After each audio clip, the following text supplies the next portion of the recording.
Reports daw muna. Report Ayan. muna, Reports muna. Unahin ko muna ang report mula kay Let. Aba, itong si Pangulong Bongbong Marcos ay dadalaw daw sa mga evacuees na apektuhan dahil sa pagsabog ng Bulkan Kanlaon doon sa Negros.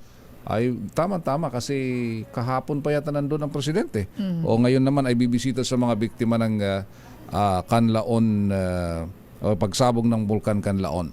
Let Narciso sa detalye ng balitang yan. Let, magandang umaga!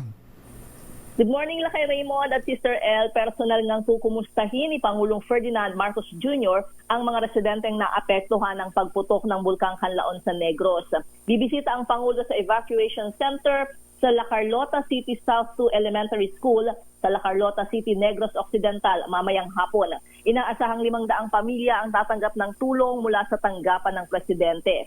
Aalamin rin ng Pangulo ang sitwasyon ng bulkan at ang mga ginagawang hakbang ng gobyerno para matulungan ang mga apektadong residente. Libo-libong residente sa Negros Island ang apektado ng pagputok at pagbuga ng abo ng Kanlaon Volcano.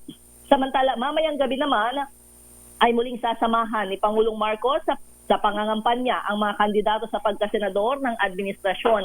Gaganapin ang campaign rally ng Alyansa para sa Bagong Pilipinas sa Victoria City Coliseum sa Victoria City, Negros Occidental. Ito si Let Narciso para sa DZRH. Una sa Pilipinas, una sa Pilipino. Damdamin. Bayan.